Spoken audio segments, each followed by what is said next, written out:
जय जय श्री राधे।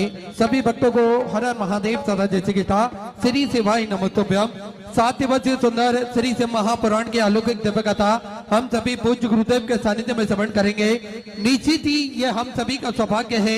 बाबा भोलेनाथ की कृपा से हम सभी को आस्था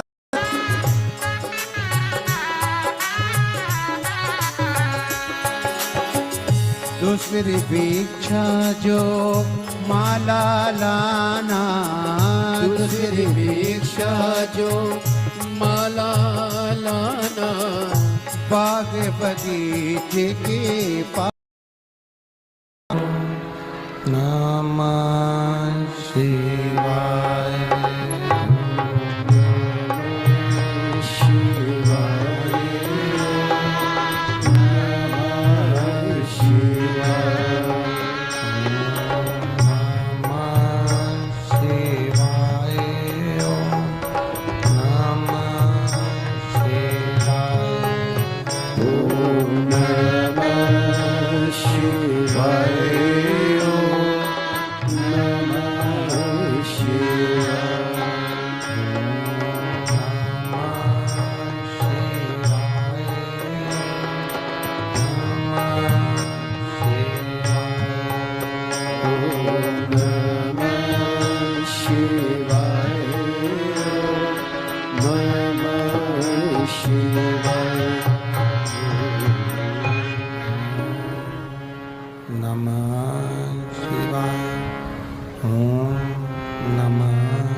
और उसको प्राप्त करने के बाद यदि आप भगवान की अविरल भक्ति में डूबे हुए हो, किसी संत, किसी सदगुरु, किसी भक्ति के अंतर्गत अगर आप प्रवेश करे हुए हो, तो समझ लेना कि मानव जीवन में सबसे अच्छा कर्म आपने कोई करा होगा, जो सनातन धर्म की ओर, भगवत भजन की ओर और अविरल भक्ति की ओर।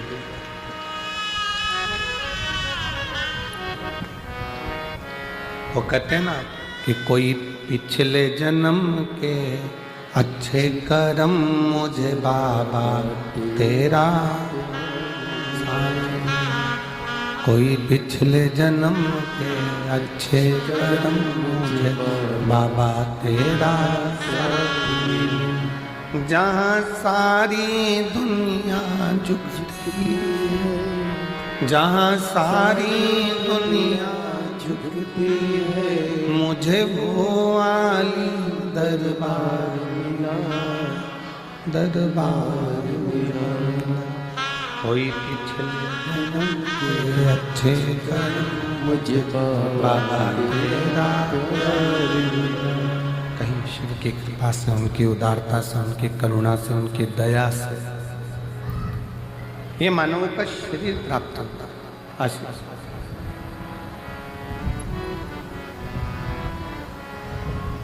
पूर्व का कोई पुण्य होगा, कोई अच्छा कर्म होगा, कोई पूर्व का कोई सत्कर्म होगा, जो ये मानव का शरीर हमको मिला, आपको मिला। और यदि मानव का शरीर आपको और हमको मिला है भगवत भजन करने के लिए, स्मरण करने के लिए, संकीर्तन करने के लिए,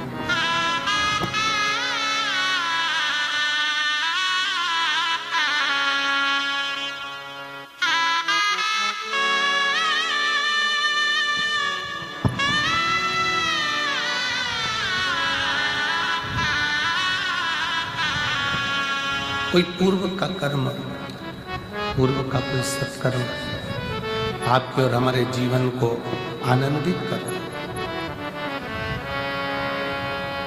भटिंडा की इस पवित्र धरा पर ये दूसरी बार कथा श्रवण करने का सौभाग्य मिला है।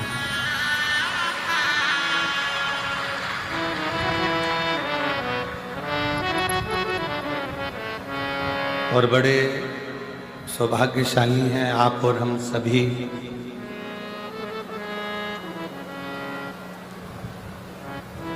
कि भगवान शिव की अविरल भक्ति को धारण करने के लिए आप और हम यहाँ पर विराजमान हैं।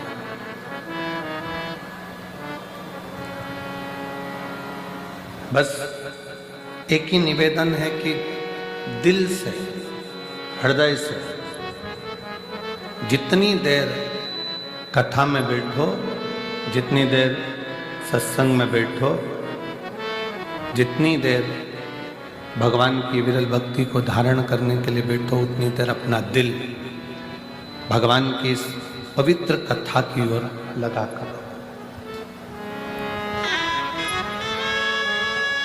इंद्रियां थोड़ी चंचल है और इंद्रियों की चंचलता के कारण भगवान की भक्ति नहीं हो पाती।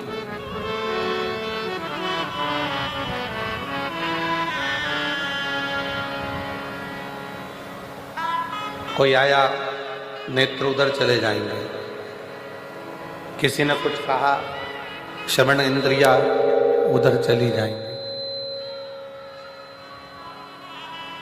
और इन 5 कर्मेंद्री, 5 ज्ञानेंद्री और 1 मन, ये 11 इंद्रियों में सर्वप्रथम चंचल है ये मन रूपी इंद्रिय।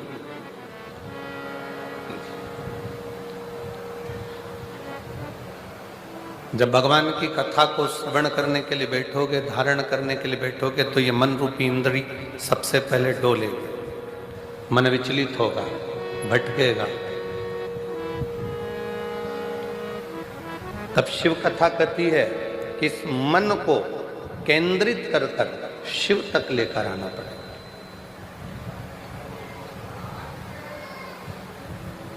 इस मन को केंद्रित कर कर भगवान शंकर तक लेकर आना पड़ेगा।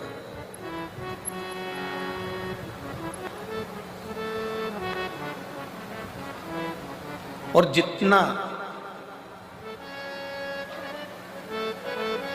सहजता के साथ में, सरलता के साथ में और नम्रता के साथ में आप इस कथा के रस तत्व को ग्रहण करोगे। जैसे एक बहुत बड़ी बात संत कहते हैं कि जंगल में आग लगी है,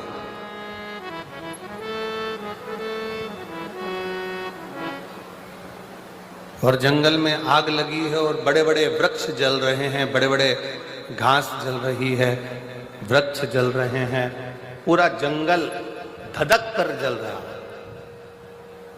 पर जंगल में आग लगने पर वृक्ष जल रहे हैं, घास जल रही है, पर पूरा जंगल जलने के बाद जब देखा गया तो उसमें जो छोटी छोटी दुर्वा थी, छोटी छोटी जो घास थी, छोटी छोटी दूब थी, वो दुर्वा नहीं जली, वो बच गई।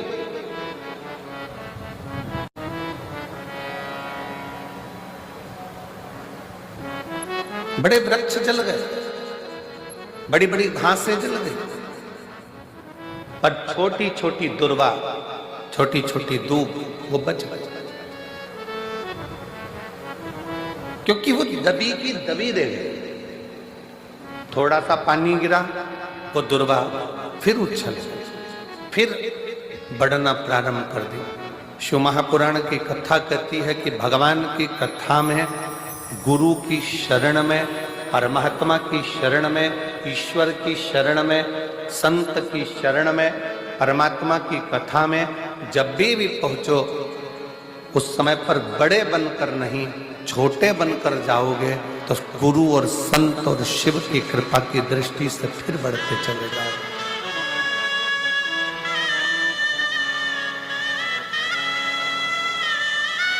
थोड़ा छोटा बनकर।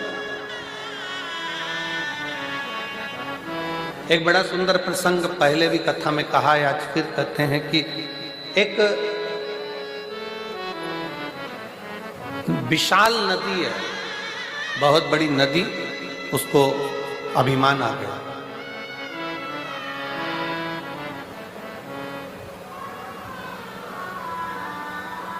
और बहुत बड़ी नदी को जब अभिमान आया, बहुत बड़ी नदी को जब अहंकार आया, अभिमान आया, तो उस नदी ने समुद्र से कहा, समुद्र, मैं दुनिया की सबसे बड़ी नदी हूं और बड़ी विशाल हूं, अगर तुझको मुझसे कुछ चाहिए तो बोल।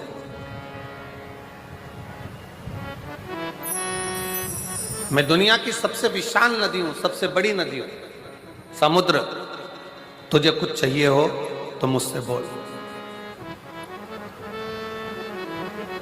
अगर तुझे कुछ चाहिए तो मुझसे बोल, मैं तुझे दे सकता। समुद्र ने हंसकर कहा, नदी मेरे पास में तो माणिक है, मोती है, सोना है, चांदी है, हीरा है, पन्ना है, रतन है, माणिक, औषधि सब मुझ में।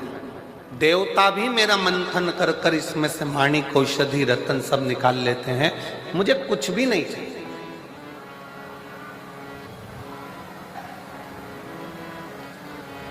कुछ तो मांग ले समुद्र। समुद्र कहता है मुझे कुछ नहीं चाहिए, मुझे चाहिए ही नहीं। नदी ने फिर बार बार कहा कि समुद्र कुछ तो मांग, समुद्र कुछ तो मांग, समुद्र कुछ तो मांग। समुद्र ने कहा, नदी अगर कुछ देना चाहती है तो मुझे हरी हरी दूबा, हरी दूब, दुर्वा जानते हो ना सब लोग, हरी घास, हरी दुर्वा मुझे ला कर दे।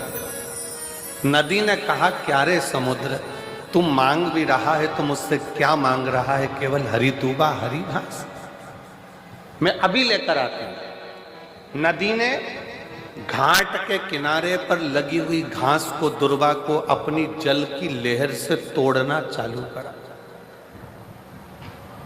जैसे ही जल घाट पर जाता है, जैसे ही जल घाट पर पहुंचता है, वैसे ही दूबा के ऊपर पानी गिरता है तो दूबा नीचे झुक जाता है। फिर पानी आया, फिर दुर्वा नीचे झुक गई। पानी के वजन के कारण दुर्वा नीचे झुकती, फिर पानी आया, फिर नीचे झुक गई। वो घास, वो दुर्वा उखड़ नहीं पाई। आखिरी में नदी समुद्र के पास जाकर बोली, समुद्र, मैं तेरे लिए घास, हरी हरी दूबा लेकर नहीं आ सकी। समुद्र ने कहा, नदी, मैं ये जानता था कि तू मेरे लिए दूबा नहीं ला सकती, तू मेरे लिए घास नहीं ला सकती, क्योंकि उस दूबा में, उस घास में एक सबसे बड़ी चीज है उसकी नम्रता। जैसे ही पानी आता है, दूबा नीचे झुक जाती है, और जो जिंदगी में झुकना जानता है उसे कोई उखाड़ नहीं सकता।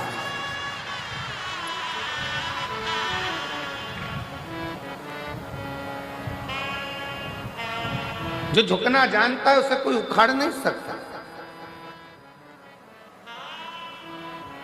जो अपने रब के आगे, अपने इष्ट के आगे, अपने ईश्वर के आगे, ओमकार के आगे, परमात्मा के आगे, शिव के आगे जो एक बार झुकना सीख गया, फिर दुनिया की किसी की सामर्थ्यता नहीं है कि वो उसे उखाड़ कर फेंक दे, क्योंकि उसकी नम्रता, उसकी प्रबलता, उसकी नम्रता, उसकी प्रबलता। आपने अगर जीवन में परमात्मा के आगे झुकना सीखा है, शिव महापुराण की कथा कहती है जगत में कहीं मत झुको पर उस सतगुरु के आगे,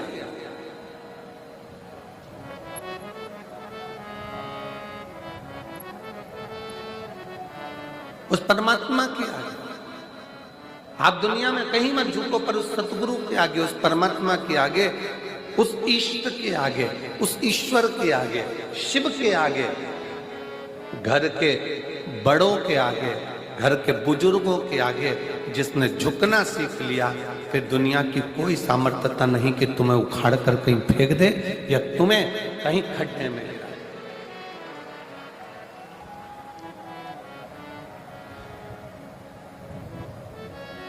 और मैंने तेरे ही भरोसे बाबा, तेरे ही भरोसे हवा बिच उड़ती जावागी, बाबा डोर हटो छड़ी राम कटी जावागी, भोले मैं तेरी पदन, शंभो मैं तेरी पदन, हवा बिच उड़ती जावागी, बाबा डोर हटो छड़ी राम में कटी जावागी। किसकी सामर्थ्यता?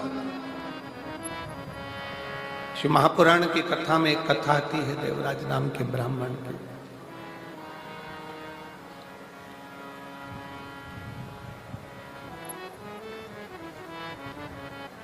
जीवन भर चोरी करी उसने,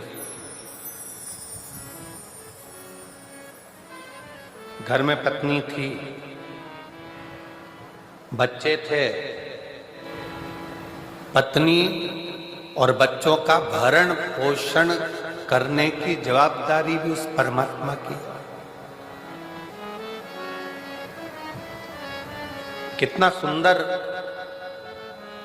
शिव पुराण में एक बात आती है कि एक बार माता पार्वती जी ने शिव जी से पूछ लिया था, क्या घर में बहुत गरीब कोई व्यक्ति है, बहुत गरीबड़ा है, उसके पास में कुछ भी नहीं, अपने बच्चों का पालन कर रहा है, अपने परिवार को पाल रहा है, अपने परिवार को लेके चल रहा है, और उस गरीबड़े व्यक्ति के पास में कुछ भी नहीं है। और मान लो उसके घर में कहीं से 8-10 मेहमान आ जाए,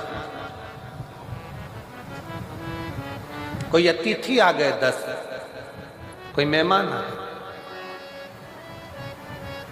तो प्रभु उसके पास खाने की व्यवस्था नहीं है, रहने की व्यवस्था नहीं है, उसके पास कुछ पाने की व्यवस्था नहीं है, तो उसकी व्यवस्था कौन करेगा? शंकर भगवान माता पार्वती जी से कहते हैं, पार्वती एक बात अपनी बुद्धि में बिठा कर रखना, किसी के घर में अगर कोई बच्चा जन्म लेता है तो उसके जन्म के पहले माँ के स्तनों में दूध दे दिया जाता है, किसी के आने से पहले उसकी व्यवस्था कर दी जाती है।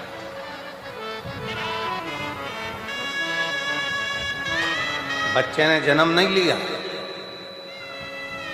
बच्चा जन्म नहीं लिया, पर माँ के स्तनों में दूध दे दिया गया कि बच्चा आएगा तो पिएगा क्या, पेट कैसे भराएगा, उधर की तृप्ति कैसे होगी। ये दुनिया के लोगों को लगता है अगर मैं दुकान पर नहीं जाऊंगा ना तो दुकान नहीं चलेगी, मत जा, खोल कर देख चले।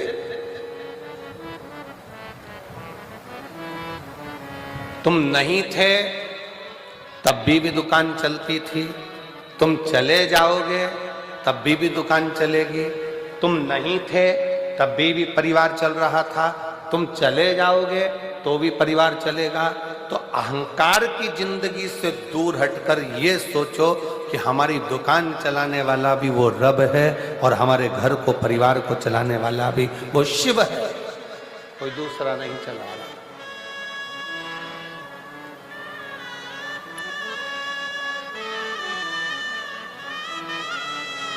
आप में से कई जीजियां मेरी बैठी हैं, कई जीजा मेरे ऐसे बैठे हुए हैं, पड़ोसन ने मना कर दिया, मेरे पास तो गाड़ी में जगह नहीं है, मैं तुझे नहीं ले जा सकती, फिर भी वो कथा में आके बैठ गए सबसे पहले। और जो बाद में आई गाड़ी से, उसने कहा मेरी गाड़ी में तो जगह नहीं थी, ये कैसे आके बैठ गए? तो तुम लेकर नहीं आओगे तो वो तो लेकर जाएगा, कैसे कैसे हाथ पकड़कर पहुंचाएगा, जवाबदारी उसकी। तेरे मंदिर में आना मेरा काम है और मेरी बिगड़ी बनाना तेरा, ये जवाबदारी उसकी है। ये उसके ऊपर निर्भर करता है कि वो कैसे लेकर जाएगा, कैसे बिठाएगा, कैसे खिलाएगा, कैसे पिलाएगा।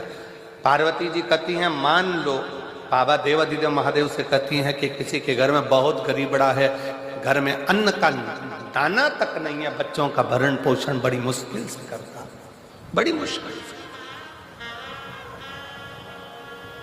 अपने परिवार को बड़ी मुश्किल से संभाल रहा, और उसके घर में आ गए 10-11 मेहमान।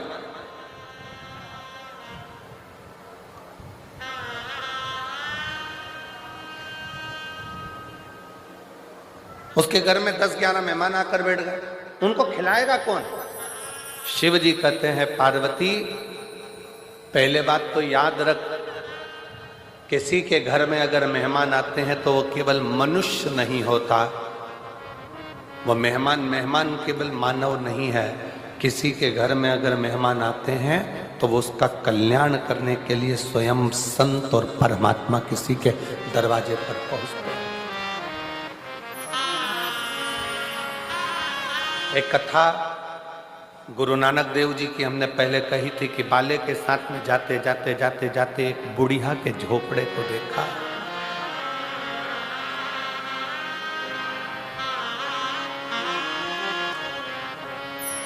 बड़े बड़े महल थे, उस महल में गुरु नानक देव जी नहीं रुके।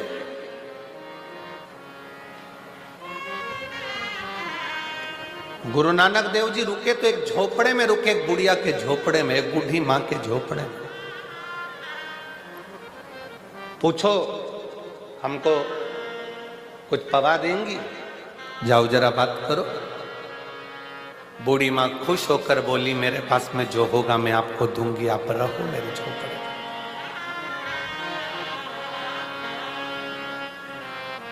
झोपड़े के बाहर बूढ़ी मां ने अपना बिस्तर लगाया, सो गई। झोपड़े के अंदर गुरुदेव सो रहे हैं। चलिए, बाले ने गुरु नानक देव जी से कहा कि प्रभु कितनी बूढ़ी है, छोटा टूटा सा झोपड़ा है, अपन चले? चले। 1 वर्ष के बाद गुरु नानक देव जी बाले के साथ फिर घूमते घूमते आए। भ्रमण करते करते जब वहां पहुंचे, बाले से कहा यहाँ रुकने की व्यवस्था देखो। तो बाले देखने के लिए गया कि वो बूढ़ी माँ का जो टूटा हुआ झोपड़ा था, वहां तो 4 मंजिल का महल बना हुआ था। बाले ने गुरु नानक देव जी से कहा कि गुरुदेव, वो बूढ़ी माँ तो बहुत भिक्षुक सी थी, जिसके पास में खाने के निवाले नहीं थे, अन्न का दाना नहीं था, सोने के लिए पलंग नहीं था, हमको अंदर सुलाकर खुद बाहर जाकर सो गई थी। उसका ये 4 मंजिल का झोपड़ा महल कैसे बन गया 4 मंजिल का? गुरु नानक देव जी ने कहा, कभी भी अतिथि नहीं रहता, अतिथि देवो। अतिथि नहीं है, अतिथि नहीं है, स्वयं शिव, स्वयं शंकर, स्वयं ईश्वर है, स्वयं भगवान।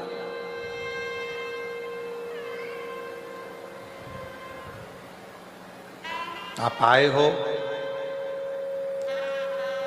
देवराज नामक का ब्राह्मण जिसकी पत्नी है, जिसके बच्चे हैं, जिसका परिवार है, जिसका कुटुंब है, भगवान आराम से भरण पोषण सब कर रहा है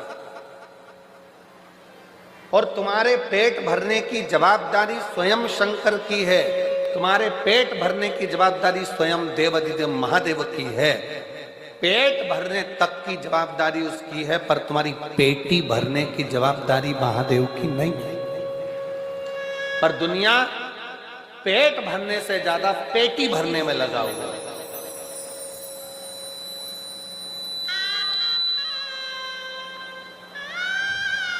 पेट भरने से ज्यादा उसकी जवाबदारी पेटी भरने की हो गई। मेरे बेटे के लिए मकान बना लूंगा, मेरे बेटे के लिए ये कर लूंगा, मेरी बेटी के लिए ये कर लूंगा, मेरे देवर के लिए ये कर लूंगी, मेरे जेठानी के लिए ये कर लूंगी, मेरे भाई के लिए वो कर दूंगा, मेरे बंधु के लिए वो कर दूंगा। अगर शिव महापुराण की कथा कहती है तुम्हें वैभव मिले, तुम्हें कुर्सी मिले, तुम्हें पद मिले, तुम्हें प्रतिष्ठा मिले, तुम्हें यश मिले, तुम्हें धन मिले, तो शिव महापुराण की कथा कहती है सबसे पहला काम करना अपनी जिंदगी में कि किसी गरीब की आंखों में आंसू मत देखना। बस इतनी कृपा शिव तत्व कहती है। बन सके किसी के लिए काम आ सको तो आई।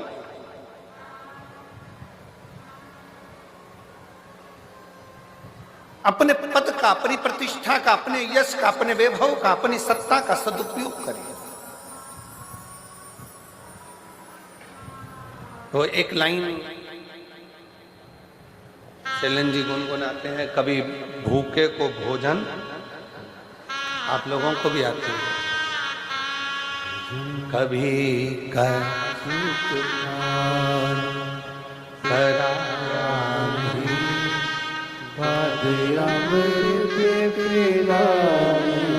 से क्या फायदा, कभी गिरते हुए उठ बाद आंसू बहाने से क्या फायदा, कभी प्यासे को पानी पिलाया नहीं, बाद अमृत पिलाने से क्या फायदा।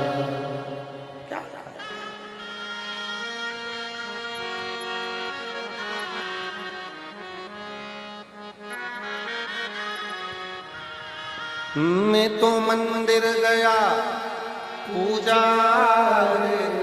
की, पूजा करते हुए गया गया, मैं तो मंदिर गया पूजा की, पूजा करते हुए गया गया।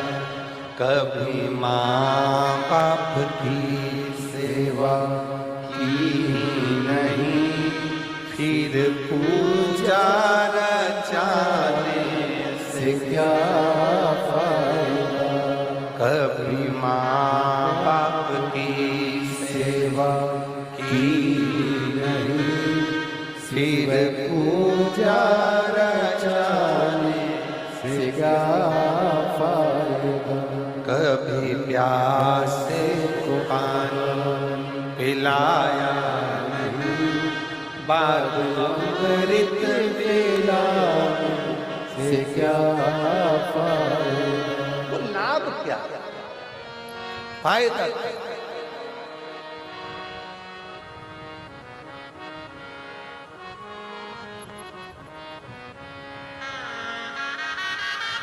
भगवान ने दिया अगर वैभव, भगवान ने दिया अगर सत्ता, भगवान ने अगर दिया है धन प्रतिष्ठा, तो उसका सदुपयोग करिए,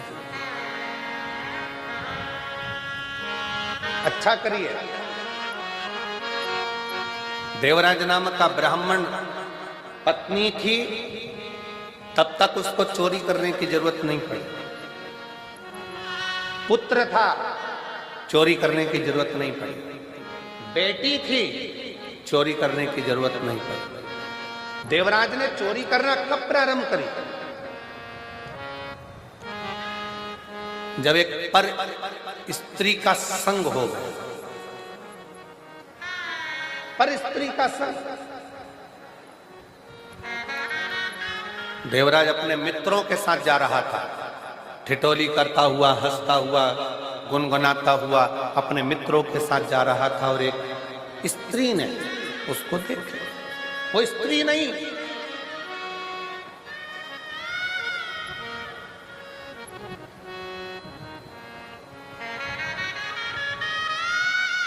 इसको मालूम नहीं पड़ा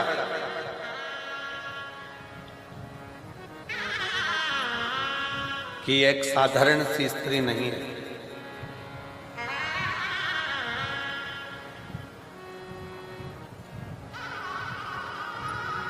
देवराज नाम के ब्राह्मण को उसने अपने जाल में फंसाया।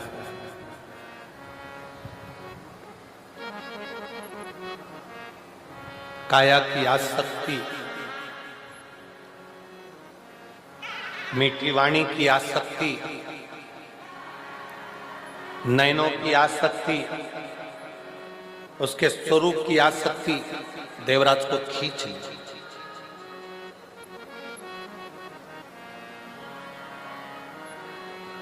देवराज को खींच ली और देवराज को खींचा। 1 महीना, 2 महीना, 3 महीना चलते चलते उसने पहले देवराज से कोई धन की कामना नहीं करी, कोई पैसे की कामना नहीं करी। पर स्त्री का संग। एक बात अपने भीतर उतार कर रखिए, जितने आस्था चैनल पर कथा सुन रहे हैं, जितने फेसबुक यूट्यूब पर कथा सुन रहे हो, जितने इस पवित्र भटिंडा पंजाब की पवित्र भूमि से कथा का लाभ ले रहे हैं, अपने जीवन में उतार कर रखना कि उस स्त्री ने पहले कोई धन की कामना नहीं करी, वैभव की कामना नहीं करी, सत्ता की कामना नहीं करी, लक्ष्मी की कामना नहीं करी। जब पूर्ण तरह से देवराज उस स्त्री के चुंगल में फंस गया, उसको नहीं मालूम था कि ये वेश्यावृत्ति करने वाली।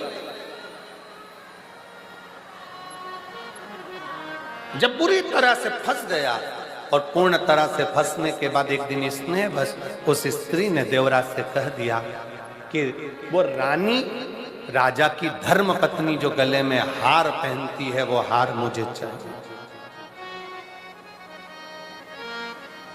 पत्नी थी, चोरी करने की जरूरत नहीं पड़ी। देवराज ने चोरी नहीं करी, बच्चे थे, चोरी करने की जरूरत नहीं पड़ी। क्योंकि शिव महापुराण की कथा कहती है, घर में पत्नी आती है ना, किसी लड़के की शादी होती है और घर में बहू आई ना, भगवान उसके हिसाब से उसकी तनख्वाह, उसका वैभव, उसका धन बढ़ाना प्रारंभ कर दे।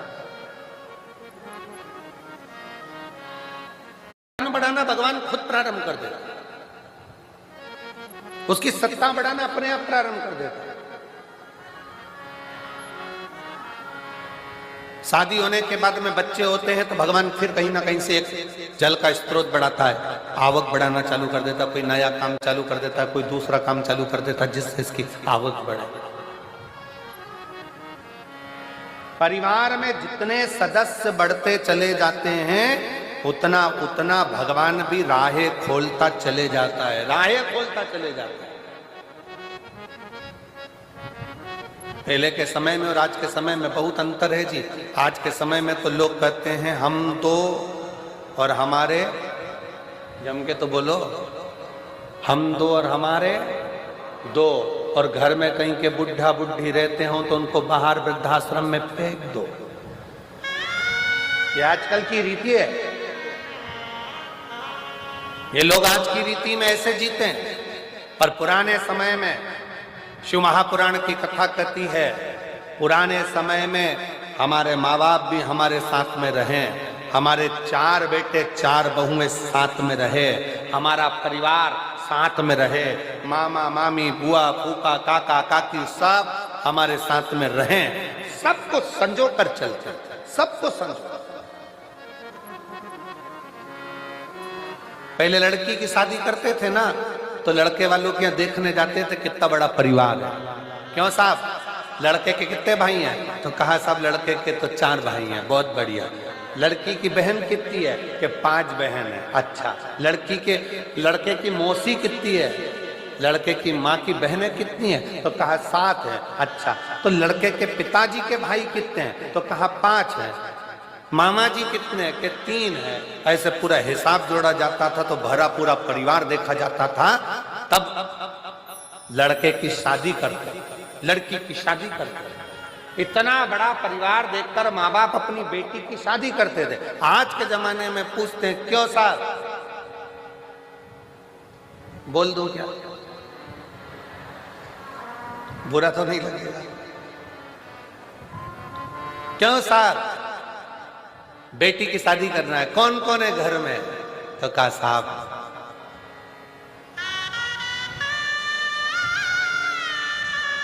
लड़के की मां तो नहीं है, बाप है और 2 बहन है, लड़का है। अब घर पर जाकर लड़की के घर वाले विचार कर रहे हैं अभी 2 बहन है, अभी 2 बहन है। फिर दूसरा लड़का देखा, साहब तुम्हारे यहाँ कौन है? तो कहा साहब हमारे यहाँ पर लड़के की माँ है, बाप है, लड़का है, एक बहन है। फिर घर पे जाकर विचार करा, सास जिंदा है।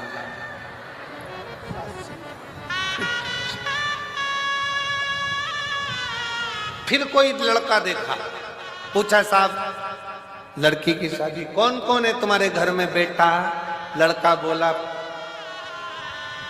माँ को गए बहुत समय हो गया, मेरी बहन भाई कोई नहीं है, पिताजी हैं और मैं हूँ, और पिताजी भी भटिंडा में रहते हैं और मैं दिल्ली में रहता हूँ।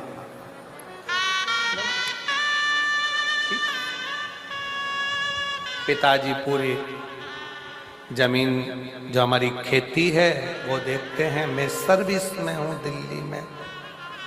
ठीक है, रिश्ता पक्का। क्यों? लड़की को काम नहीं करना पड़ेगा, बनाएगी तो ठीक, नहीं तो होटल, ऑनलाइन बुकिंग सब है।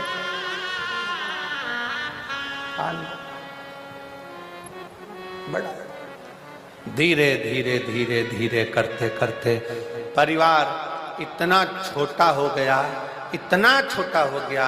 पहले परिवार बड़ा होता था तो कोई आंख उठाकर नहीं देख सकता था, आज परिवार इतना छोटा हो गया कि दूसरों से डरना पड़ता है कि कोई हमारे ऊपर कोई क्रम ना कर दे, कोई दिक्कत नहीं।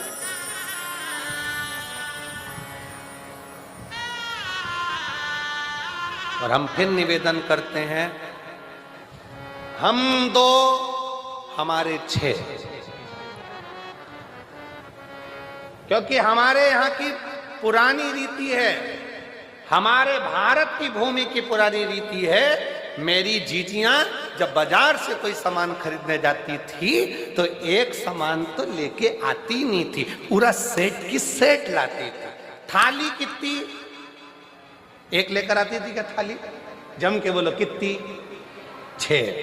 कटोरी 6, प्लेट 6, चम्मच 6, पूरा 6 का सेट लेकर आते थे। इसलिए निवेदन है अपने घर में भी कम से कम 6 का सेट तो रखो।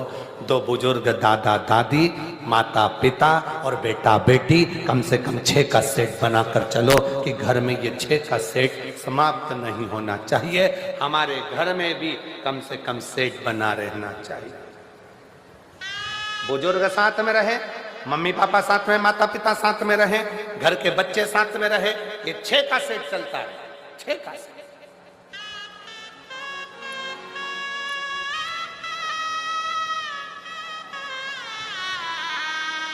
सेठ में कमी हो जाए, घर की दादी के मान लो बहुत बुजुर्ग हो गई थी, प्राण चले गए, तो फिर सेठ को बढ़ाने का प्रयास करो। पोते की शादी करना है, सेठ कम पड़ गया, एक थाली कम दिख रही है, बहू लेकर आ जाओ।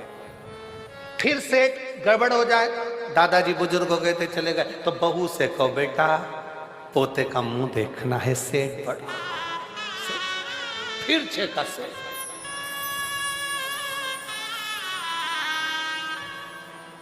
थोड़ा सा थोड़ा सा।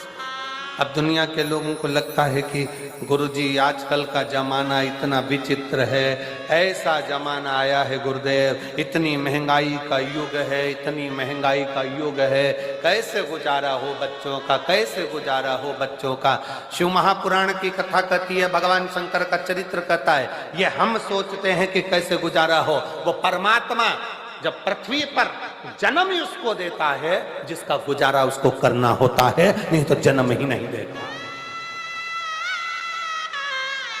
जन्म ही नहीं देता। अगर आप कथा तक पहुंचे हो, भगवान की शरणागति तक पहुंचे हो, भगवान के भजन तक पहुंचे हो, भगवत स्मरण तक पहुंचे हो, तो कहीं ना कहीं परमात्मा की विरल भक्ति आपके ऊपर है।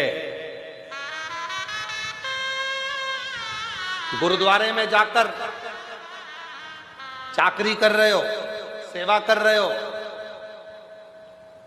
शिवालय में जाकर सेवा कर रहे हो, किसी गुरु की शरणागति में पहुंचकर सेवा कर रहे हो, तो उस दिन समझ लेना कि मेरे रब ने, मेरे भगवान ने, मेरे शंकर ने, मेरे गुरु ने बड़ी कृपा करी, जो इस पापी शरीर से, इन इंद्रियों, जो आसक्ति में डूबने वाले शरीर है, इस शरीर से भगवान ने अपनी सेवा करवा ली। एक पत्र है, देखिए कितना सुंदर है। अभी सारे पत्र तो हम पढ़े नहीं हैं।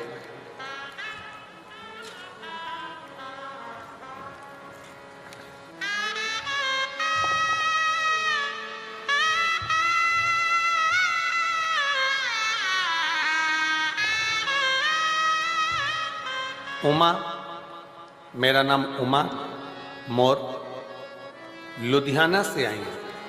कहीं बैठी हो उमा जी? लुधियाना से हैं। आप ही हैं? आ जाओ, एक बेलपत्र लेकर जाना, आ जाइए। मैं उमा और लुधियाना से आई हूँ। मेरा मोबाइल नंबर ये है, पत्र एलईडी पर दिख रहा, आस्था चैनल पर एलईडी पर आप अपना पत्र पढ़ सकते हैं। जिस पत्र को ये यहाँ से सुनाया जा रहा है वो आप एलईडी पर देख सकते हैं। उमा मोर, लुधियाना से आई हूँ। मेरा मोबाइल नंबर ये है। आपकी कथा 2019 से सुन रही हूँ।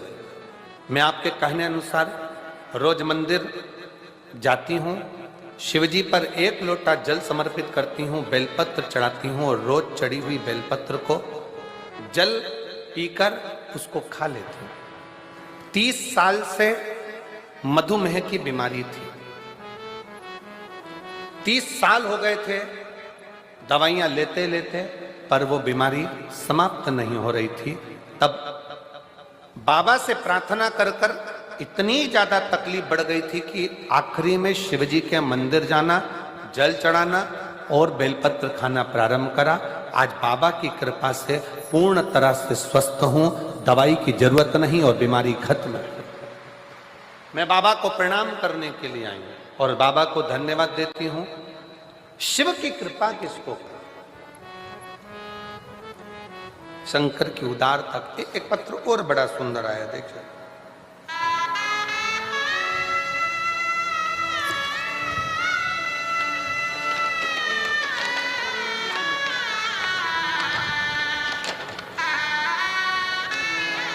एक तो पत्र थोड़ा छोटा सा लिखा करो, इतना बड़ा बड़ा पत्र लिख देते हो, उसको पढ़े कितना, ये बताओ।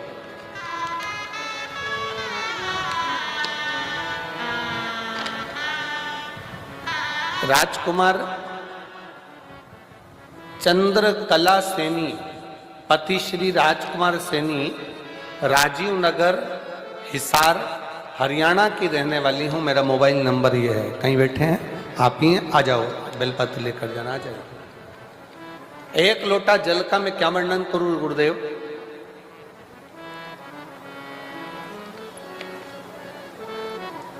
शरीर में कष्ट था, तब परिवार के नजदीक के लोग सीहोर जा रहे थे, उज्जैन जा रहे थे, तो हम भी बाबा से प्रार्थना करने वहां पहुंच गए। वहां से रुद्राक्ष लेकर आए, गलाकर उसको पीना चालू करा।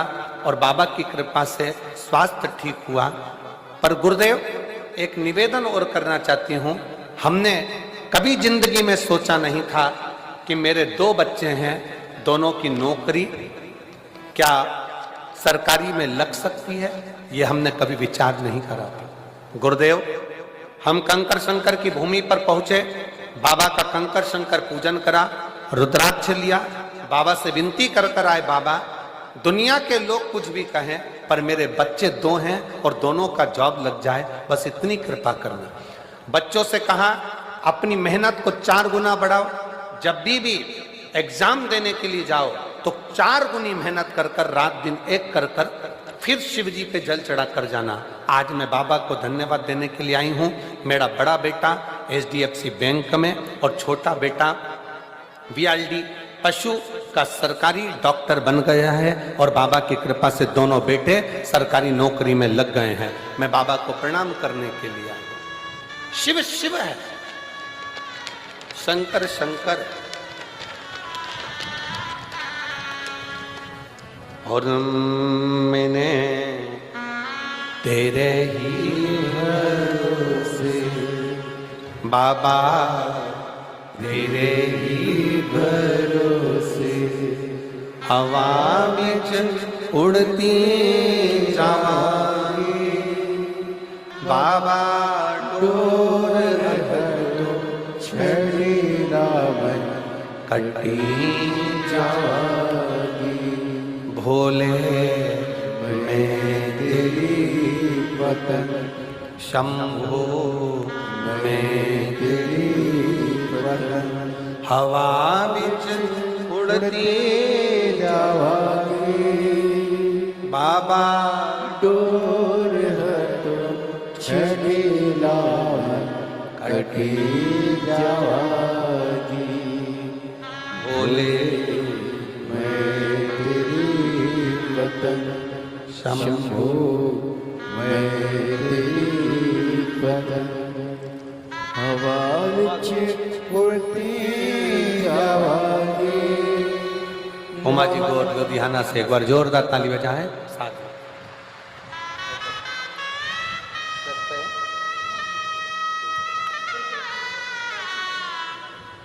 दीदी बोल रही हैं मेरी मधुमेह की पूरी दवाइयां छूट गई और बाबा की कृपा से मैं ठीक हूं। शिव शिव शिव एक विश्वास, एक भरोसा।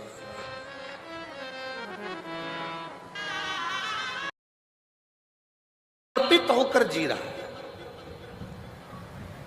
गलत गलत व्यसनों से दूर है। और फिर निवेदन है, सही राह पर चलोगे तो परमात्मा भी साथ देगा और गलत राह पर चलोगे तो एक दिन अपने साथ छोड़ देते हैं, वैसे ही परमात्मा भी साथ छोड़ देता है जब तुमने गलत कार्य करना प्रारंभ कर दिया, गलत कर्म करना प्रारंभ कर दिया, गलत सोचना प्रारंभ कर दिया, गलत तरीके से कमाना प्रारंभ कर दिया, गलत तरीके से लाना प्रारंभ कर दिया, तो परमात्मा ने भी साथ देना बंद कर दिया। फिर परमात्मा साथ नहीं देता।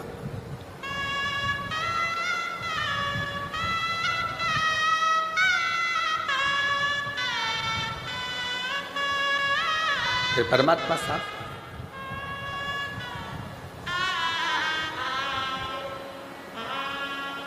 शिव कथा कह रही है, मानव देह में, मनुष्य के शरीर में जो अच्छा बन सकता है, आप हम फिर निवेदन करेंगे, कहीं गंगा जी के घाट पर जाकर बहुत सालों तक मत बैठो, मंदिर देवालय में, शिवालय में, कहीं पर भी तुम डेरा बनाकर मत बैठो।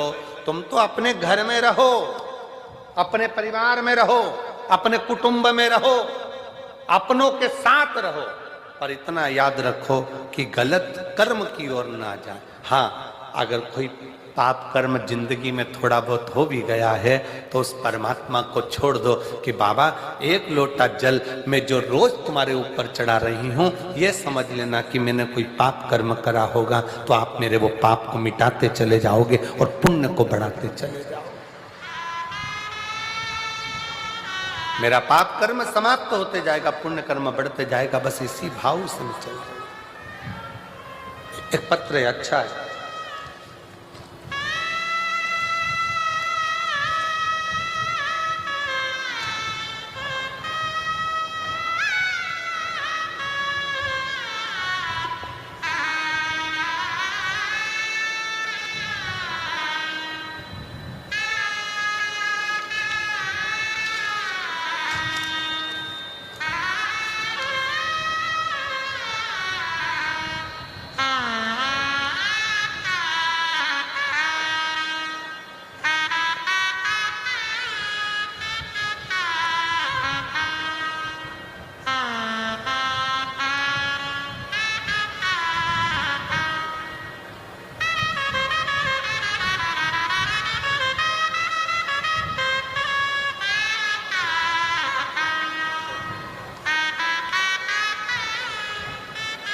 गांव बापोड़ा, जिला भिवानी। मेरे पति का नाम महावीर और मेरा नाम बबीता है। कहीं बैठी हो तो हाथ हिला सकती हैं। कहीं बैठे हैं? आ जाइए, आ जाइए, आ जाओ, आ जाओ। गुरुजी, 2022 से दुख चालू हुआ, ऐसी तकलीफें आना चालू हुई कि बर्बादी होना निश्चित हो। हमें आपकी कथा के बारे में नहीं मालूम था। तब किसी एक बहन के कहने पर आपकी कथा सुनना प्रारंभ करी। शिवजी के मंदिर में एक लोटा जल शंकर को चढ़ाना प्रारंभ करा और सुमिरन करना प्रारंभ करा। शिव को भजे, एक लोटा जल चढ़ाए और कुछ नहीं। गुरुदेव, बच्चादानी में रसोली हो गई, गांठ हो गई, डॉक्टर ने ऑपरेशन का कह दिया।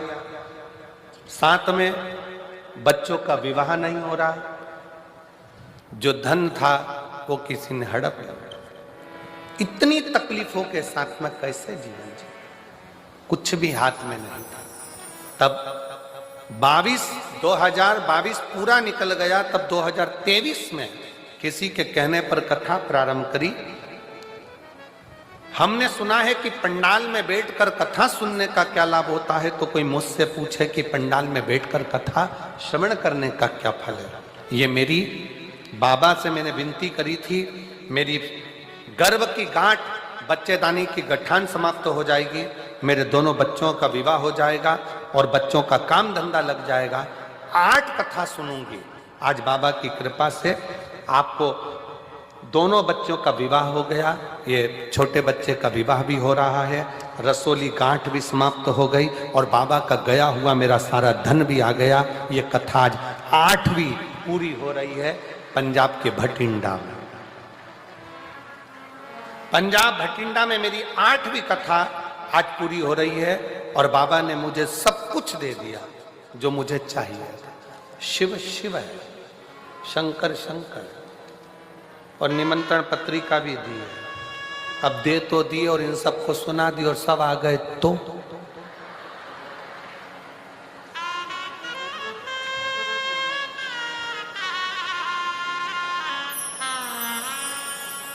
शिव शिव है, शंकर शंकर, हो गर्दानी होकर। आप किस भरोसे पर शिव महापुराण की कथा कर रही है, भगवान शंकर का चरित्र कर रहा है, आपका विश्वास कितना दृढ़ है, आपका भरोसा कितना दृढ़ है।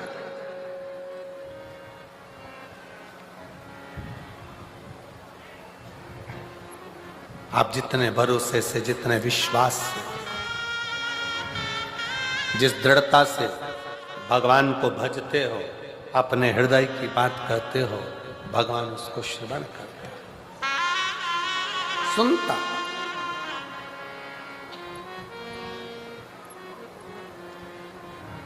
तेरे दरबार की बाबा निराली शान तेरी, तेरे दरबार की बाबा निराली शान तेरी है।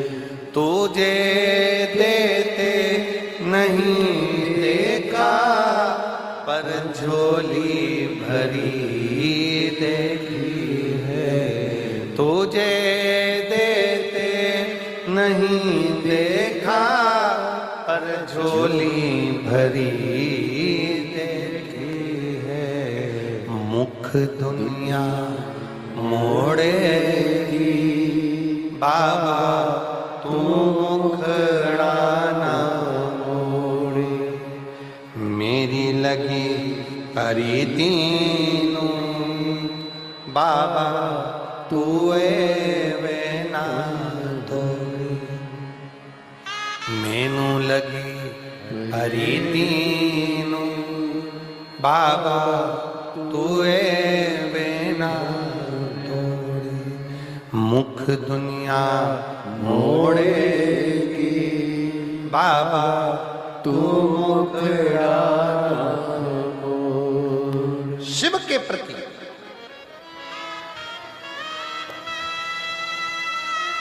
देवराज ब्राह्मण का चरित्र कर रहा है।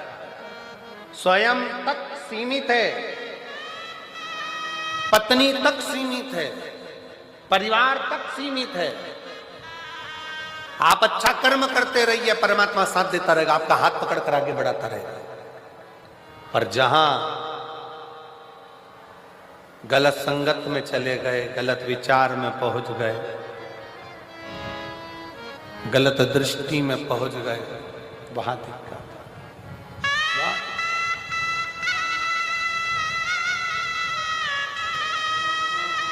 और हुआ वही वही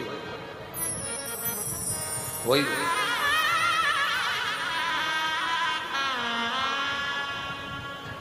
देवराज ब्राह्मण गलत संगत में पहुंच गए। एक पर स्त्री के चक्कर में, एक गलत नारी के चक्कर में, गलत स्त्री के चक्कर में आज उसके प्राण चले गए।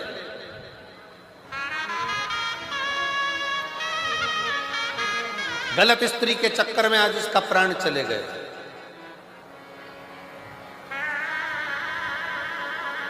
बेलपत्र के वृक्ष के नीचे प्राण छूट गए। शंकर जी की पावन कथा उसके कानों में, शिव जी की पवित्र कथा उसके श्रवण में थोड़ी देर की चली गई थी तो बेलपत्र की छाया में चला गया।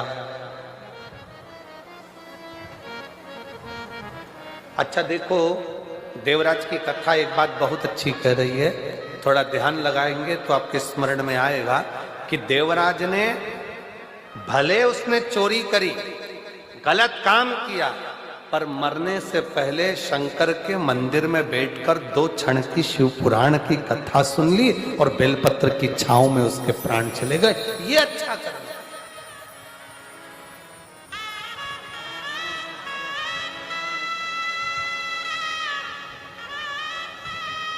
एक तो बेलपत्र की छांव मिल गई, दूसरा मरने से पहले शंकर भगवान की कथा मिल गई, आज शिव की कथा मिल। ये कितनी बड़ी कृपा, कितनी दया।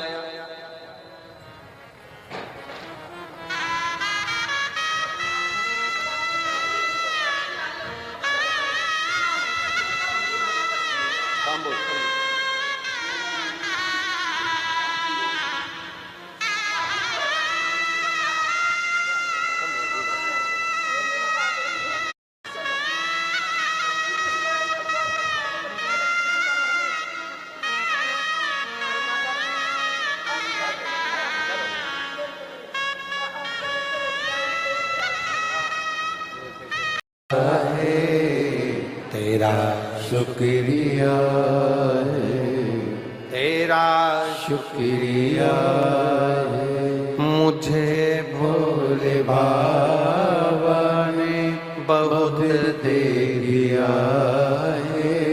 तेरा शुक्रिया है, तेरा शुक्रिया है। दीदी कह रही है कि पूरे उजड़ गए थे, कुछ भी नहीं था, लाले भी पड़ गए। एक जिसको दिया धन सब चले गया, व्यापार सब ठप पड़ गया, कुछ भी नहीं था। 2022 पूरा उजड़ गया। 2023 से शंकर पर 1 लोटा जल चढ़ाना चालू करा। 2025 में बाबा ने फिर संभाल लिया। शिव शिव है,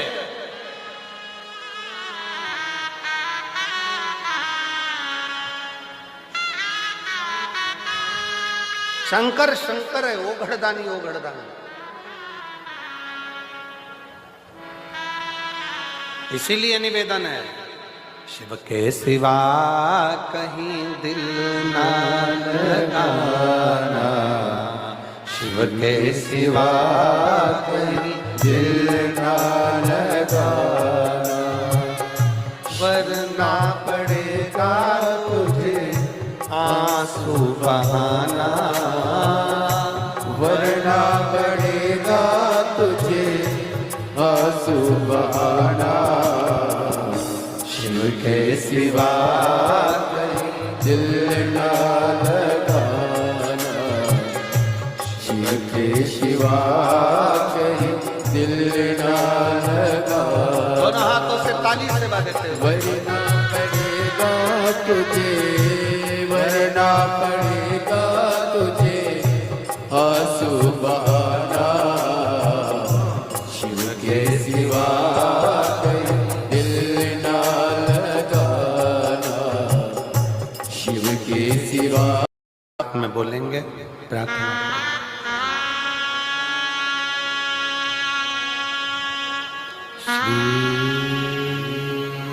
शिवा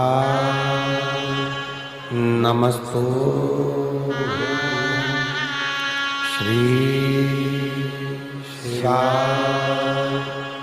नमस्तो, श्री शिवा नमस्तो, श्री शिवा नमस्तो, श्री शिवा नमस्तो,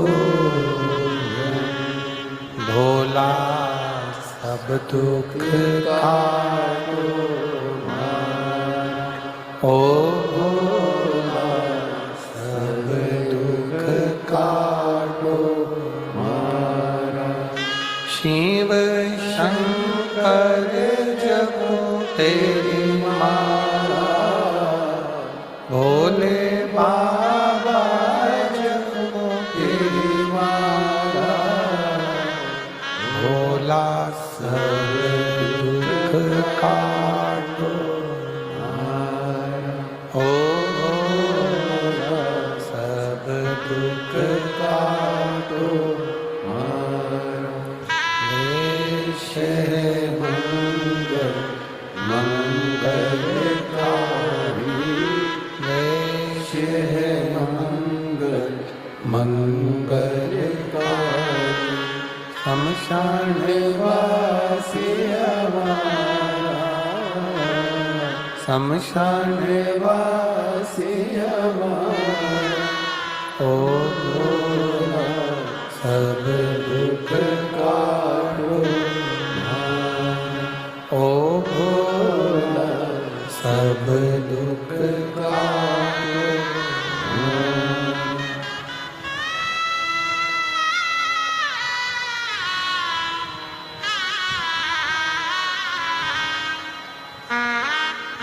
भगवान देवाधिदेव महादेव, भगवान शिव, ओगरदानी, त्रिकालदर्शी, कैलाशी, विनाशी शंकर की कथा कर रही है। जीवन उसने दिया है, उसके दिए पर आप और हम जी रहे हैं।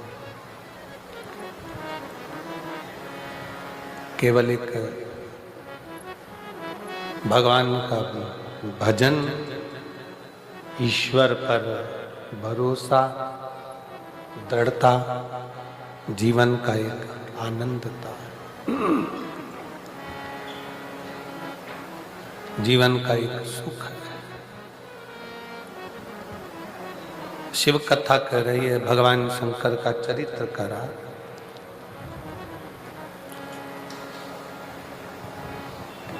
भगवान देवाधिदेव महादेव का चरित्र करा है कि ऐसा संसार में कोई नहीं जन्मा जिसके प्राण नहीं जाएंगे। जाएंगे, मरना सबको, पर निवेदन केवल इतना है कि मरने से पहले जैसे देवराज शंकर के मंदिर में पहुंच गया तो परमात्मा के धाम पहुंच गया, नहीं तो था तो पापी, चोरी भी करता था, गलत काम भी कर रहा था, व्यसन में भी डूब गया था, गलत संगत में भी चला गया।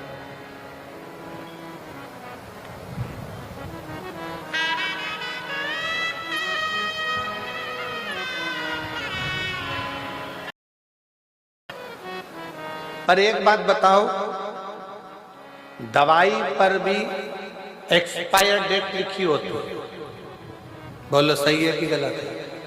अरे जम के तो बोलो जरा, लिखा होता है ना, 2022 में बनी है, 2024 में 12/24 में ये एक्सपायर हो जाएगा। मेडिकल पर से लेकर आते हो और वो तुमको एक्सपायर दवाई दे दे तो तुम लाओगे क्या? अरे जम के तो बोलो जरा, उसका कोई मोल तत्व ही नहीं, उसका कोई महत्व ही नहीं, उसको लाकर करोगे। मतलब जो दवाई आपको जिंदगी देती है वो दवाई भी एक दिन मर जाती है, वो दवाई भी एक्सपायर हो जाती है।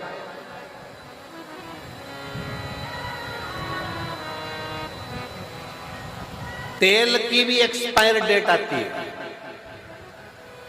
जो तुम क्रीम लगवाते हो चेहरे पर या लगाते हो उसकी भी एक्सपायर डेट आती है। बोलो बोलो जरा जम के बोलो, सबकी एक्सपायर डेट।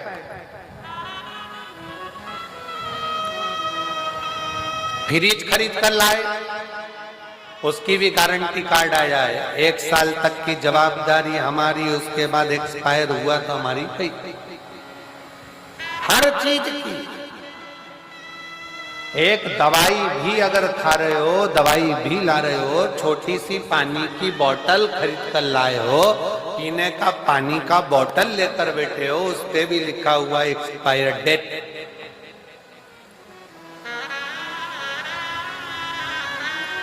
जो दवाई हमको जिंदगी देती है वो दवाई भी एक दिन जम के बोलो एक्सपायर हो जाती है। तो डॉक्टर ने क्या कहा, मेडिकल वाले ने क्या कहा, ये दवाई एक्सपायर हो उससे पहले खाओ, ये खुद ही एक्सपायर हो जाएगी तो तुम खाकर करोगे।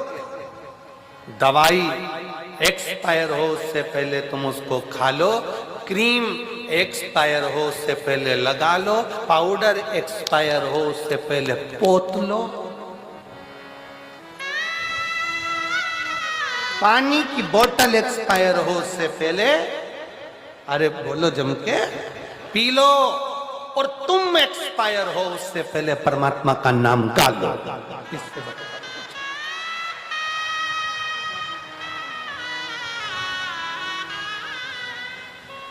सबकी तारीख आखिरी है, आती है, लिखा है, बस अंतर इतना है, बोतल पे लिखी होती है, दवाई पर लिखी होती है, क्रीम पर लिखी होती है, सामान पर लिखी होती है, पर मनुष्य को नहीं मालूम कि उसकी एक्सपायर डेट कब की है, लिखी सब की है। इसलिए शिव कथा कहती है, भगवान शंकर का चरित्र कथा है, शिव महापुराण का कथा कहती है। पांडुरंगा विठल, पांडुरंगा विठल, पांडुरंगा कहते कहते पंजाब आ गए। और इस पंजाब की भूमि पर गुरु नानक देव जी की संगत करी उन्होंने।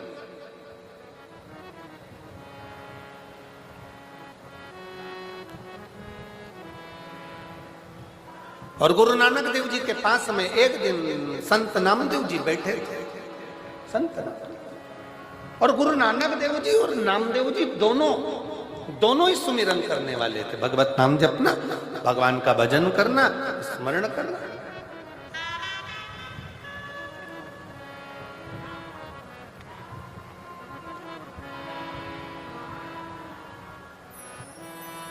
एक दिन गुरु नानक देव जी ने नामदेव जी से कहा, नामदेव,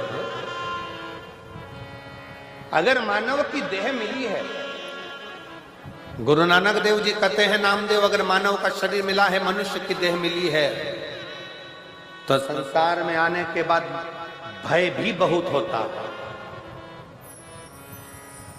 भय भी बहुत होता है कि पाप मिलेगा कि पुण्य मिलेगा। पर गुरु नानक देव जी नामदेव जी से कहते हैं, अगर मनुष्य की देह मिलने के बाद आपका सुमिरन, आपका भजन, आपका स्मरण अगर निश्चित है, तो फिर पाप का आडंबर नहीं, पुण्य की प्रबलता में मनुष्य आगे बढ़ता चलेगा।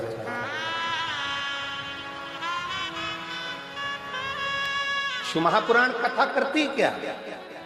शंकर की कथा क्या देती है? शंकर की कथा आपको आडंबर से दूर कर देती है। शिव की कथा में ना बेल है, ना भभूति है, शिव की कथा में ना श्रीफल, ना नारियल। शंकर की कथा में तो केवल एक काम है, बैठे बैठे भगवान का भजन करो, मौका मिले तो एक लोटा जल लेकर शंकर को समर्पित करो।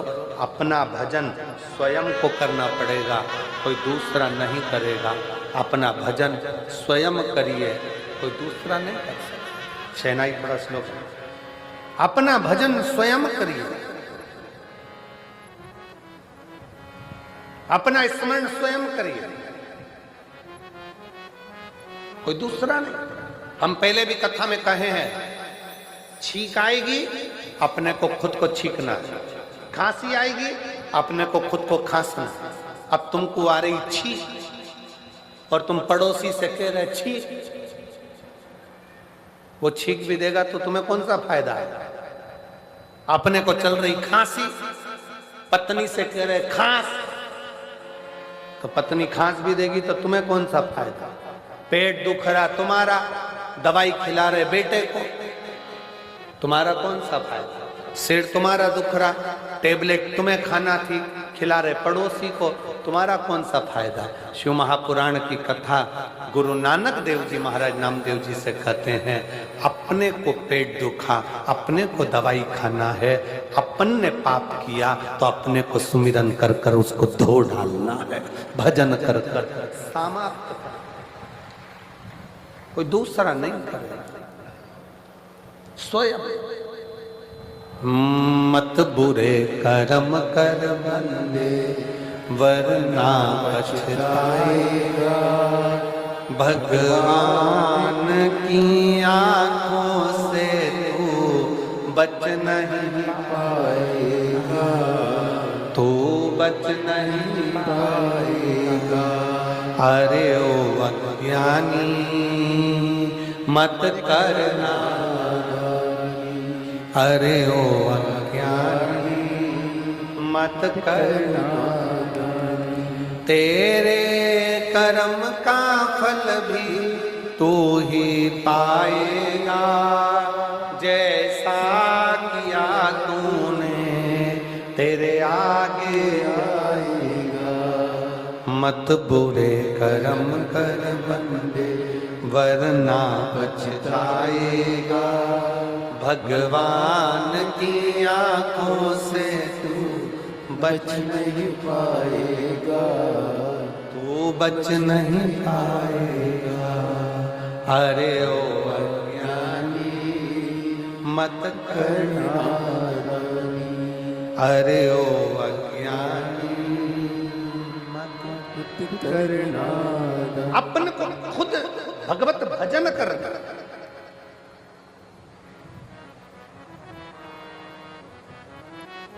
स्वयं को भजन करना। वो कहते हैं ना, जो बोले सो निहाल।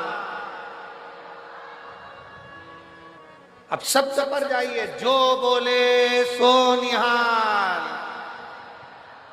जो जपेगा, जो भजेगा, जो बोले वही निहाल हो जाएगा। जो जपेगा, जो भजेगा, जो स्मरण करेगा, सुमिरन करेगा, भगवत नाम में, भगवान की भक्ति में, प्रभु नाम में, ईश्वर के भजन में जो डूबा है, सत्य में जो डूबा है, फिर उसे आँच नहीं आती, वो निहाल होता चले जाता है, बढ़ता चले जाता है, बढ़ता चले।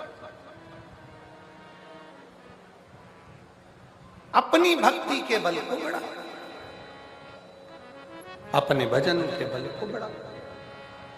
एक पत्र है बड़ा सुंदर, देखिए।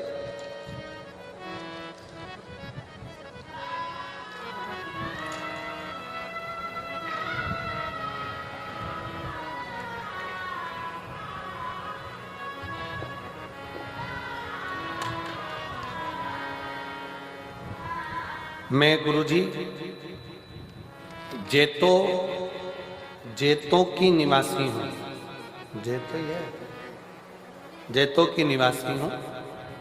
मेरा नाम उमा रानी, मेरा पति का नाम गौरी शंकर जी है। कहीं बैठी हो तो हाथ हिला सकते हो।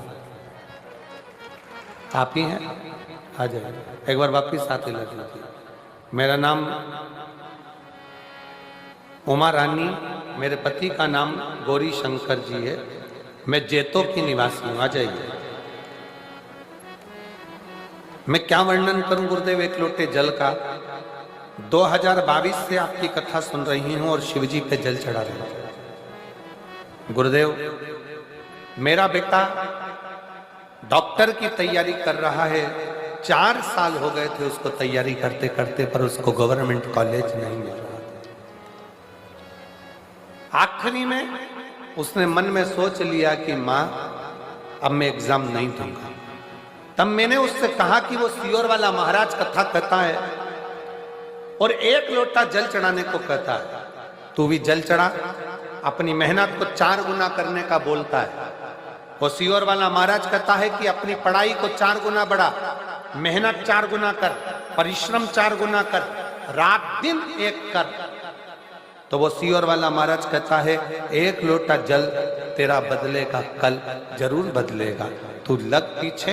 अब मेरे बेटे ने कहा एक बार और मैं एग्जाम देकर देखता हूँ, सीट की तैयारी करता हूँ। और एमडी के लिए मेरे बेटे ने फिर वापस तैयारी आपके कहने पर करी और बाबा की ऐसी कृपा, मैं क्या कहूँ गुरुदेव। मेरा बेटा बोला माँ, सियोर वाला महाराज तो कहता है कि पंडाल में बैठकर जो मांगते हो वो मिलता है, चल अपन चलते हैं। 2024 में मैं श्री अमरजीत जी को धन्यवाद देती हूँ जो उन्होंने हम पंजाब वासियों को ये 2 बार कथा सुनने का लाभ दिया। मैं अमरजीत जी भटिंडा 2024 में 7 दिन की पूरी कथा सुनकर गई और बाबा से प्रार्थना कर गई। आज मेरा बेटा वापिस फिर एग्जाम की तैयारी करते करते आज मेरा बेटा डॉक्टरी के लिए सिलेक्ट हो गया और एमडी की सीट उसको मिल गई है और मेरा बेटा कॉलेज में पढ़ रहा है। मैं बाबा को यहाँ धन्यवाद देने के लिए आया। शिव तत्व किसको कहते? उस माँ ने अपने पत्र में लिखा कि मेरे बेटे ने जब हिम्मत छोड़ दी तब मैंने उससे एक ही बात कहा। वो सियोर वाला महाराज कहता है कि अपनी पढ़ाई को 4 गुना बढ़ाओ, अपने कर्म को बढ़ाओ, अपनी मेहनत को बढ़ाओ, रात दिन एक कर दो और फिर शिव जी को 1 लोटा जल चढ़ाओ और दिल से बाबा का स्मरण कर कर जाओ तो बाबा सुनता जाओ।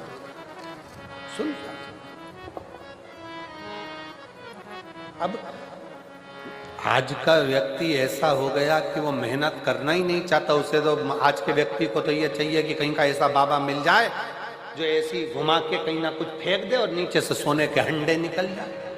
तो ऐसा महाराज कहीं का हो तो हमको भी मिलवा दो तो हम भी उससे मिल लेंगे। मेहनत करो, परिश्रम करो, अपनी लगनता से करो, मेहनत करो, परिश्रम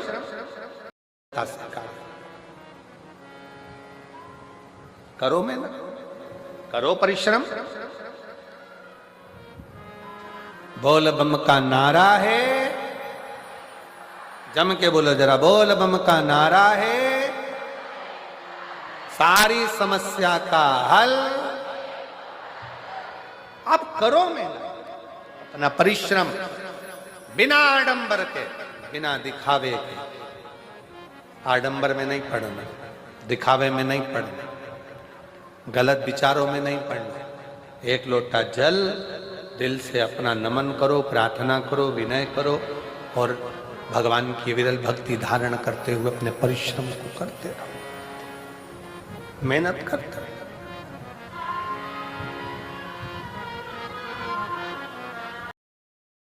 दवाई एक्सपायर हो उससे पहले खाओ, पानी की बोतल एक्सपायर हो उससे पहले पी लो, और शरीर एक्सपायर हो उससे पहले शिव नाम गा लो। ये मानव की देह का सबसे बड़ा रास्ता है।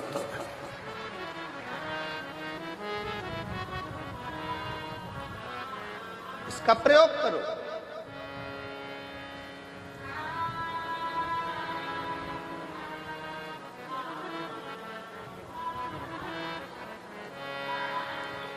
ये किसी काम की खाल नहीं है, ये मनुष्य की शरीर की खाल। शेर मरे तो उसकी खाल काम में आ जाती है, हाथी मरे तो उसकी खाल काम में जाती है, बानर मरे तो उसकी खाल काम में आ जाती है, चीता मरे तो उसकी खाल काम में आ जाती है, हिरण मरे तो उसकी खाल काम में आ जाती है। पर मानव ऐसा पाप कर्म कर कर मरता है कि उसकी खाल भी काम में नहीं आती, कि खाल भी काम में नहीं आती। शरीर का प्रयोग करो, मरने से पहले शिव नाम जपो, शंकर की भक्ति करो, स्मरण करो, भजन करो, कीर्तन करो, मंत्र जाप करो और अपनी लगनता से कर्म लगनता से। देवराज के प्राण चले गए, भगवती स्मरण में पूछा शिव जी से, मैंने तो पाप ही पाप किया।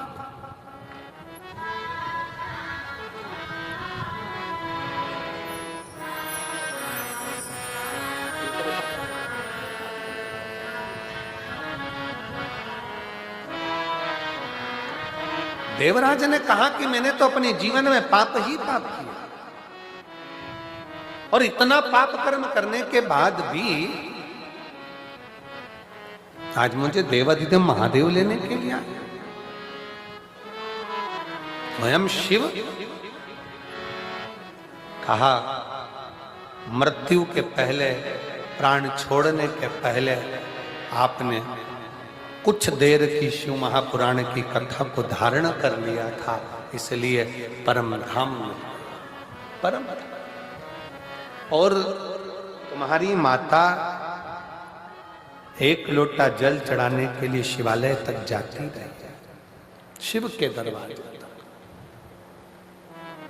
शंकर भगवान के द्वार तक जाती,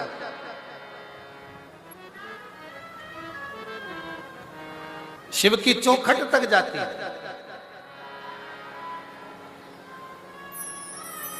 तो शिव कैसे ना दे। फिर वर्णन आया, एक बिंदुक नाम का ब्राह्मण चोरी का धन ले जाता पानी में डूब गया, मर गया। शिव कथा कहती है, 3 तरह से मरे हुए व्यक्ति को वैकुंठ का सुख नहीं। पहला, पानी में डूब कर मरा हुआ, दूसरा सर्प के डसे से मरा हुआ, तीसरा स्त्री के हाथ से मरा।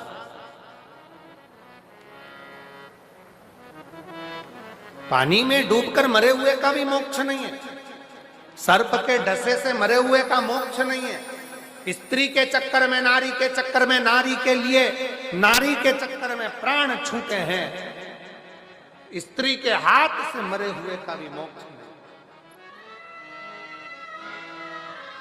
हम कई बार लड़कों से कहते हैं, नवयुवक बेटाओं से कहते हैं, कई बच्चे लोग कह देते हैं, उसने मुझे धोखा दे दिया, मैं मर रहा हूं। काय को मर रहा है? ये तो संसार सागर है।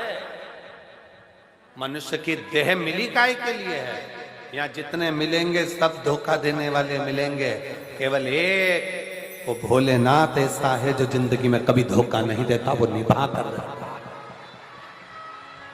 संसार में जन्म लिया है, दुख भी आएगा, कष्ट भी आएगा, परेशानी भी आएगी, तकलीफें भी आएगी, सब कुछ होगा, पर आपकी लगन, आपकी मेहनत, आपका परिश्रम आपको मंजिल तक ले जाएगा।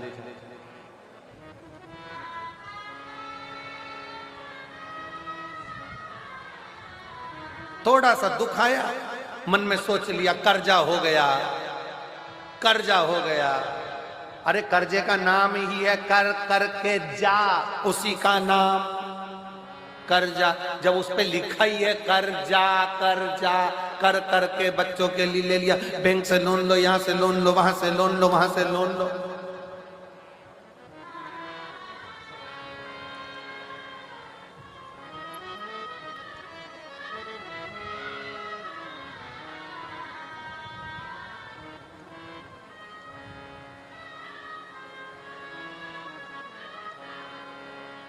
जवानी में लोन, बुढ़ापे में अलोम और विलोम, बस यहीं तक की जिंदगी है। पहले ले लो, फिर देने का नंबर आए तब अलोम विलोम में पड़ गए। अब तो जाने का समय हो गया, कहां से चुकाऊंगा, टेंशन, क्या चिंता। लिया तुमने, मरना एक विचार नहीं है। अगर कर्जा हो भी गया, दुख आ भी गया, तकलीफ आ भी गई, कष्ट आ भी गया, तो ये विचार करना चाहिए, आएगा, निपटेंगे, जो होगा देखा जाएगा। एक लोटा जल चढ़ाएंगे और मेहनत करेंगे 4 गुनी और आगे बढ़ते चलेंगे। परिश्रम ज्यादा करेंगे, मेहनत ज्यादा करेंगे, आगे बढ़ेंगे, बढ़ते जाएंगे।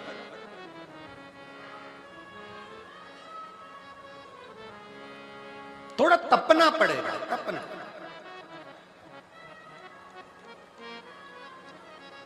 आज आप लोग अपना घर छोड़कर शिव महापुराण की कथा तक आए हो, अपना कूलर, एसी, पंखा, घर छोड़कर भीड़ में इतना आनंद के साथ कथा में आकर बैठे हो। तुम भोलेनाथ की कथा तक गए हो तो एक दिन बाबा भी तो, तुम अपना एसी छोड़कर आए हो, घर छोड़कर आए हो, तो वो भी तो कैलाश छोड़कर तुम्हारे दुख काटने तुम्हारे दरवाजे तक आएगा।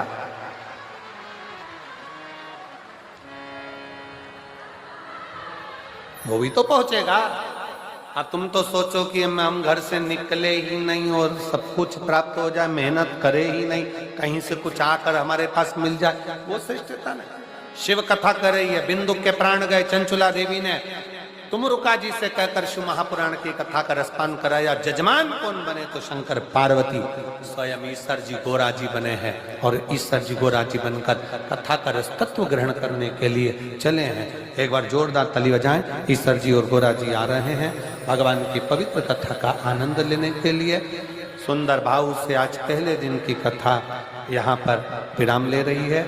मेरा निवेदन रहेगा यजमान परिवार से और समिति से, भक्तों के बैठने के लिए पंडाल की व्यवस्था बढ़ाएं, क्योंकि लोग धूप में बहुत पड़े हुए हैं। इसलिए मेरा अमरजीत जी से भी और पूरी समिति से निवेदन है कि बैठने के लिए पंडाल की व्यवस्था सुचारू रूप से करें, जिससे धूप में, गर्मी में लोगों को चक्कर ना आए और आराम से बैठ सकें। हर हर